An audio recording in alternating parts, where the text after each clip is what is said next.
your majesties, distinguished guests, dear friends, today I stand before you with a heart full of gratitude and a mind fixed on our shared journey. When I reflect on the words, my anchor, my sky, I feel deeply that they capture the path I have been entrusted to walk. My anchor is the loving foundation of family, heritage, and duty. My sky is the vast horizon of possibility, service, and hope that lies before us. From my earliest days, I have known that I am bound to Spain, to its people, its history, its promise. At the same time, I have been guided by the example of my sister, Sofia, whose companionship reminds me that even in the calm and in the storm, we are never alone. Together, we learn what it means to uphold our values, to honor our commitments, and to walk forward with courage. My anchor anchors me. It gives me strength when the currents around me grow strong, when change feels swift. It is the voice of my parents, the traditions that shaped our country, the responsibility I carry not for myself, but for something larger than me. I feel it when I pledge to serve with humility and integrity. My sky beckons me. It invites me to look beyond what is, to envision what could be. It invites me to listen, to learn, to grow. It invites me to reach out across communities, across generations, across cultures. In that sky I see our youth, our shared hopes, our common effort. I see Spain, diverse, dynamic, and dedicated to a future shaped by all of us. To Sofia, thank you for your companionship, your laughter, your strength. In you, I find a partner in this voyage, a sister whose heart beats for our country as mine does. Together, we carry forward the promise of our generation, to listen more, to act more, to serve more. To every citizen of Spain, I offer myself in service. I anchor myself in the trust you place in me, and I cast my eyes to the sky of our shared tomorrow. Let us move forward grounded yet daring, respectful yet bold. Let us build a Spain where every person can feel anchored in dignity and free under a sky of hope. In closing, let us remember that anchors do not inhibit flight, they prepare it, and skies do not abandon the ground, they honor it. May we hold our anchor strong and our sky wide. With that spirit, we step into the future together, anchored in our values, reaching for our best. When I speak of the anchor and the sky, I am not merely invoking images of a ship tethered or a horizon above. I am speaking of something that constantly lives within me, something that shapes every decision, every step, every hope. An anchor rests deep, it holds fast, it keeps us rooted. A sky expands wide, it calls us upward, it dreams without limits. In my own journey, I feel both forces at work, and though they appear to be in contrast, their coexistence forms the very balance that guides me. My anchor is, first and always, the love that surrounds me. It grounds me when the world feels large and my role in it even larger.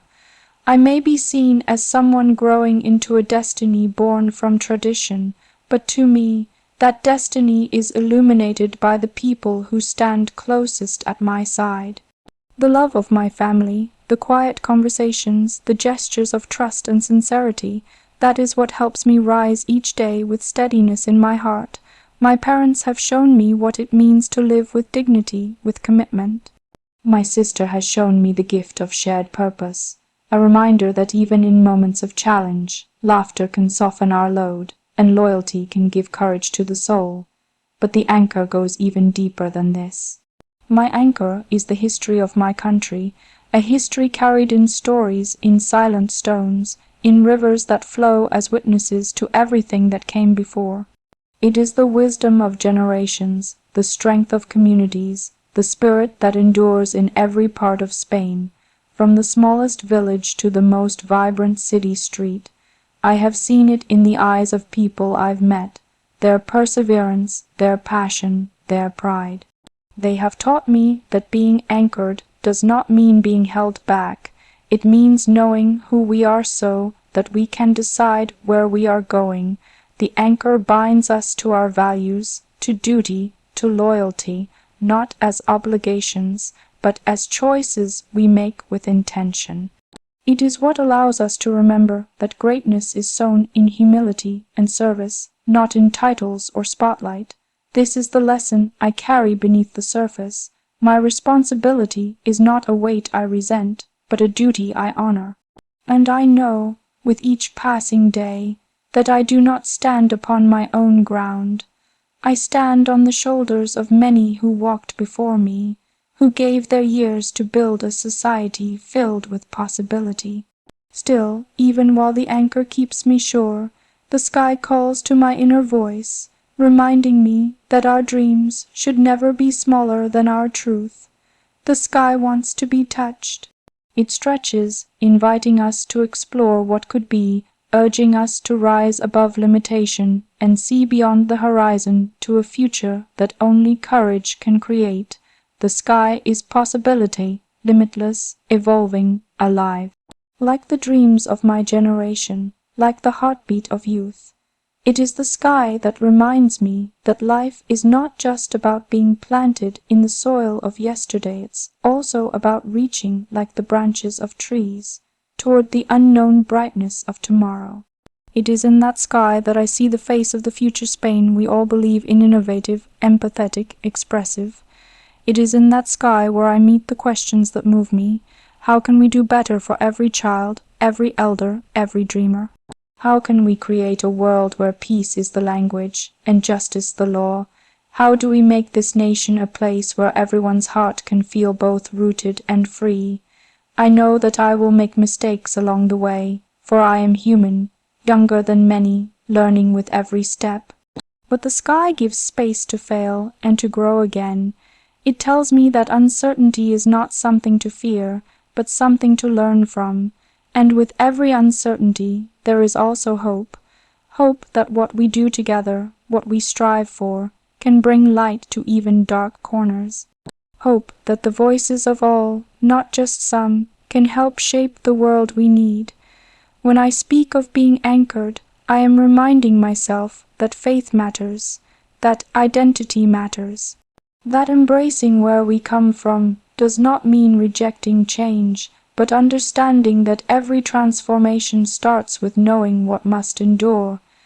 The sky whispers that change is beautiful when it emerges from truth, with clear purpose and open eyes.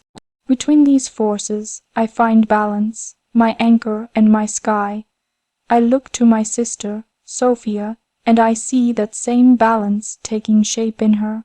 The way she listens, the way she acts, the way she laughs, she too stands between those two worlds, learning how to navigate the depths and those invisible heights. Together, we hold the promise not just of who we are, but of what we might yet become, guided by love, driven by vision. And I know that one day, when the moment comes for each of us to choose whether to stay grounded or rise, we will answer wisely, for we will have remembered the lessons of both. To live between anchor and sky is to never forget why we stand, nor why we dream.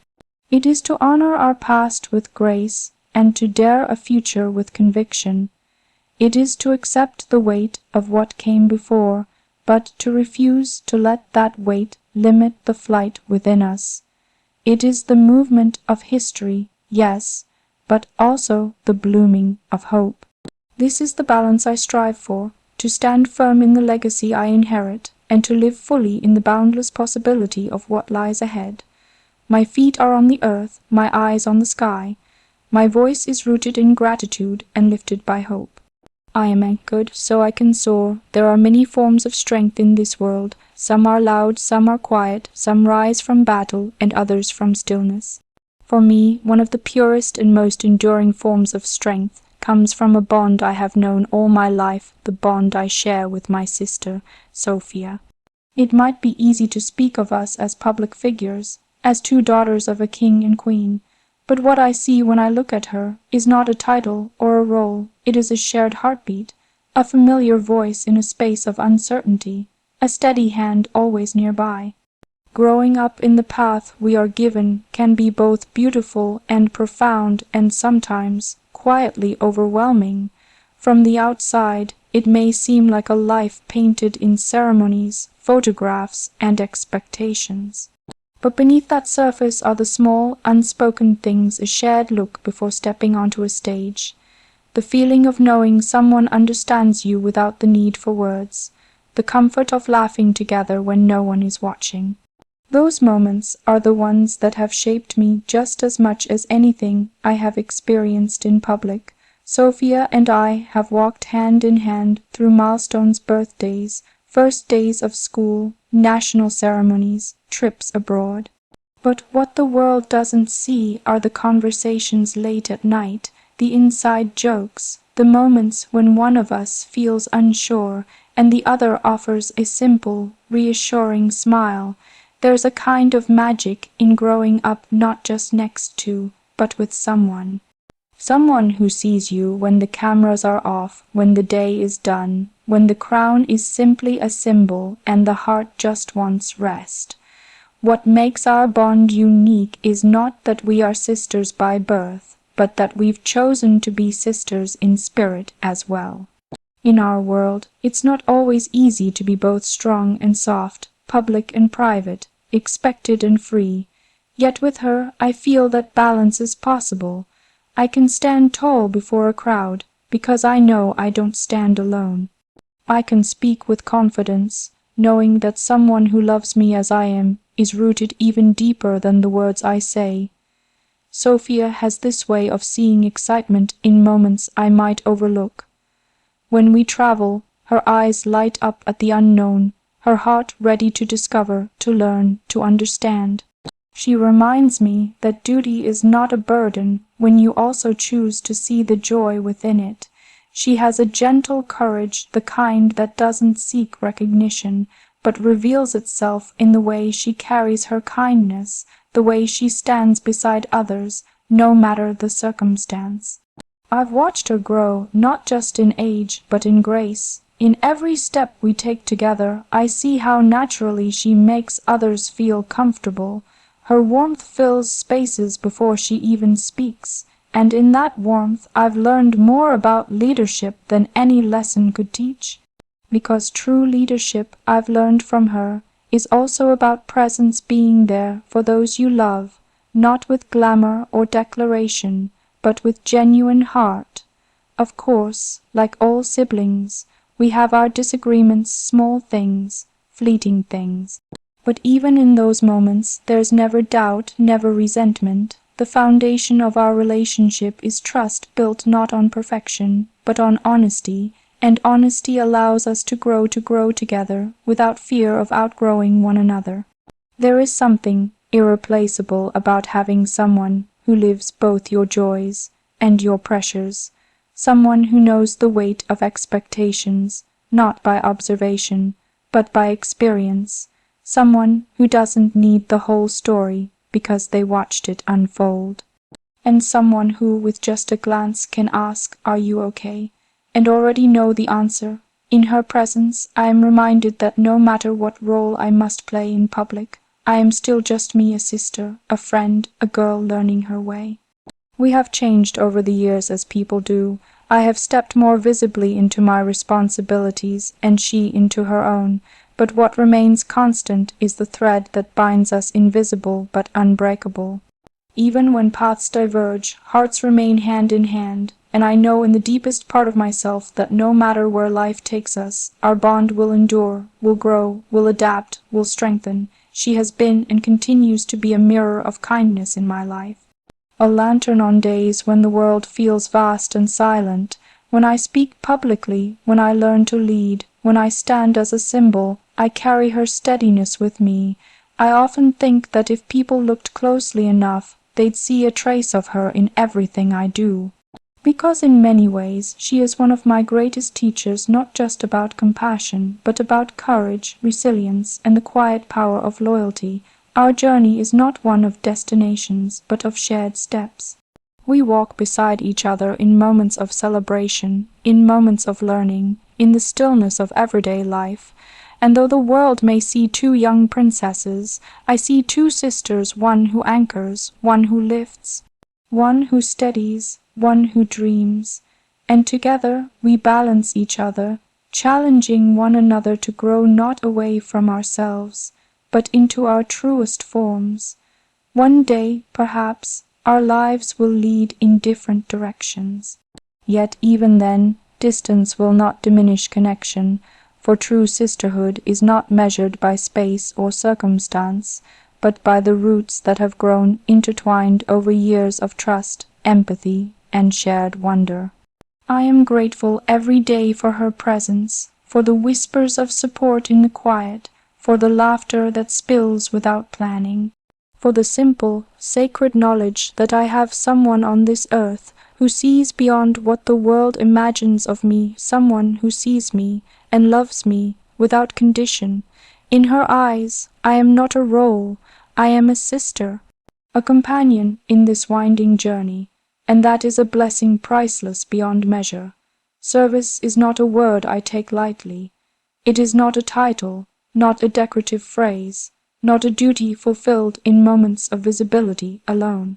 To me, service is an identity, something that breathes through our decisions, our awareness, and our willingness to step beyond the boundaries of comfort. And once service becomes part of your identity, it no longer feels like a burden. Instead, it becomes a purpose that lifts, shapes, and steadies everything you do. I was not born just into a family or a role. I was born into a responsibility, and understanding that responsibility is a journey that evolves. When I was younger, service sounded like something distant, something reserved for the future. But as I have grown, I've realized it is not something we wait to become, it's something we begin to live, one moment at a time. Service is not about age or perfection or position. It's about intention, how you choose to stand in any given moment, and who you choose to stand for. Identity, too, is not something static. It flows, deepens, adapts, and in many moments it questions. I have asked myself many times who I am not merely in the light of expectation, but at the core of my own voice, and in every reflection I return to this understanding. Identity is not built to please the world. It is meant to center the heart, so that what we give to the world is authentic, so that what we serve reflects truth. As a child, I learned early that having an identity is not simply about knowing yourself, but about being rooted in something larger. My identity has been shaped by family, by culture, by history, but also by listening to stories from people whose lives are different from mine, listening to voices that ask for change, for visibility, for dignity. To serve means to truly see the lives of others, their struggles, their victories, their silence. It is a continuous invitation to step out of the self, to widen your heart, and to place your energy into something that outlives you. Service may begin in the heart of one person, but its legacy is built in the hearts of many. I have learned that service is not always loud or heroic. Sometimes it is quiet. Sometimes it is something you do when no one is watching, choosing patience where anger is easier, empathy where indifference is simpler. Sometimes it means learning to listen even when you want to speak. Sometimes it means speaking even when silence would be more comfortable. In that dance between identity and service, I find both challenge and clarity. The challenge comes from knowing that the path is not easy, that errors will happen, that judgments will come, that you will have moments of doubt about your place in the world. But the clarity comes from knowing that service is not about perfection, it is about devotion. You can be young, still learning, still growing, and you can still serve with a spirit that is whole. I look to the future not with entitlement, but with humility. The role I must someday carry is not about power, but about stewardship of people, of peace, of shared destiny. And in that future I am not alone. I will build upon the service of those who came before me, upon the values of a country whose strength lies not in its monuments or laws alone, but in the heart of its people. Identity is a question that each person answers over the course of their life, and the answer is never one word. It is layered, formed by our roots, our beliefs, our dreams, and our actions. And in this evolution, service is a guiding force, reminding us that who we are is not merely what we are called, but how we choose to impact the world. I have seen young people reflect courage in their eyes, not because they had a title or a stage, but because they believed in something and decided that belief was worth acting upon. I have met elders whose hearts still beat with hope, not because life was easy for them, but because they lived with purpose. And I have watched the faces of people who do not seek applause, yet give their hearts to the community around them every single day. That, to me, is the silent power of service, and so I remind myself constantly that identity is strengthened when it serves. It is not weakened by sacrifice, but deepened by it. A true identity finds peace in contributing to what is right, even when it is difficult or misunderstood. It builds resilience, and it builds trust not just in others, but in oneself. Some may think service is a calling only for those in leadership, but I believe leadership is not a position, it's a behavior. It begins when a person decides that care is stronger than fear, and that action speaks louder than limitation. Every person, young or old, visible or unseen, has the power to lead with compassion. And so my identity continues to grow, not defined solely by who I am in heritage, but who I am in heart, not by what I inherit, but by what I choose to embody, not by what people expect, but by what I bring to humanity. To serve is to honor your values not in grand gestures, but in daily choices. To serve is to remember that our lives are not islands, but threads in a tapestry we are all weaving. And when we rise, truly rise, it is not for our own height, but for the good of others. In embracing service, I find identity, and in embracing identity, I find a lifelong purpose to serve.